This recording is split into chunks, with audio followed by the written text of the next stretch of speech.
মারতে আসছে। উড়ি বাবারে মারতে আসছে। উড়ি বাবারে আমাকে মারতে আসছে লাঠি দিয়ে। বাবারে বাবারে বাবারে বাবারে। হ্যাঁ দরজা লাগানো থাক। কুলু চলে যাবে, কুলু কুলু ওপরে গিয়ে শুয়ে পড়বে। এসো, কতক্ষণ দাদু চলে যাচ্ছে দেখো। এসো, দাদু চলে গেল, সাইকেলে করে চলে গেল। এসো এসো এসো এসো, দাদা চলে গেল। ওই দেখ দাদা চলে গেল, দেখবি আয়।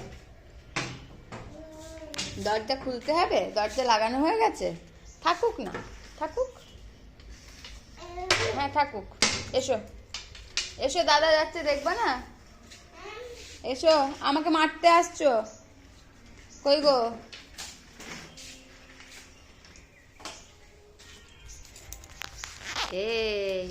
এ বুকু, বুকু নিজের মনে চলে যাচ্ছে। ওটা ওটা দরকার নেই।